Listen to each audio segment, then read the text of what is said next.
Assalamualaikum warahmatullahi wabarakatuh. Perkenalkan, nama saya Nadia Fani Yuniar dari Program Studi Ilmu Administrasi Negara. Video ini adalah tugas 1 mata kuliah logika, yang dimana saya akan menjawab soal mengenai jenis-jenis term dan juga sesat pikir atau logical fallacy. Term adalah suatu kata atau kelompok kata yang digunakan untuk menyatakan suatu objek, ide, dan konsep tertentu di dalam suatu argumen atau pernyataan.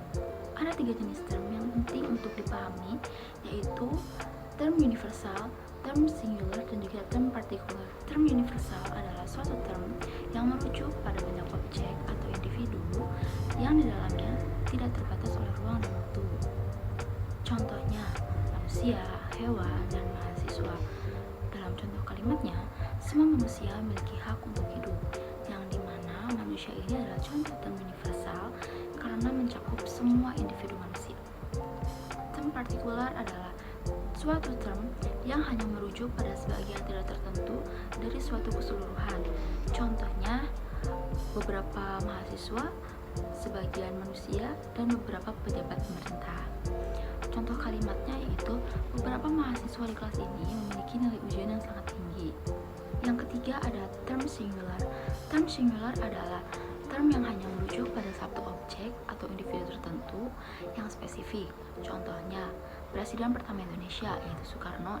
Contoh dalam kalimatnya, Insinyur Soekarno adalah Presiden pertama Republik Indonesia, yang dimana Insinyur Soekarno adalah contoh term singular karena Insinyur Soekarno mencakup individu yang spesifik, yaitu Presiden pertama Indonesia. Pemahaman jenis-jenis term ini sangat penting dalam logika karena membantu dalam analisis yang logis dan akurat untuk memahami konsep-konsep yang lebih kompleks. Sesat pikir adalah kekeliruan dalam penalaran yang membuat kesimpulan tidak sah atau tidak tepat. Hal ini bisa terjadi karena langkah penalaran yang tidak tepat atau karena perbincangan yang menyesatkan. Ada beberapa contoh bentuk term sesat pikir, yaitu yang pertama ada ad hominem, yaitu menyerang karakter atau kepribadian seseorang daripada argumennya.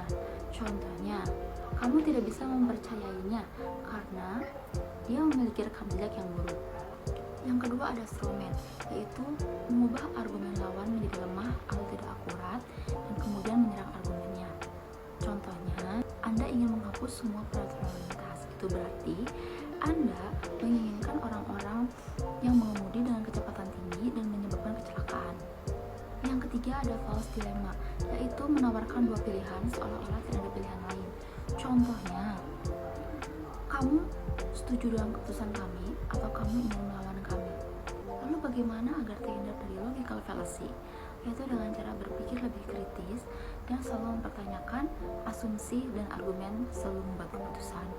Yang kedua, menganalisis dan selalu memeriksa kekuatan dan kelemahan argumen sebelum membuat keputusan.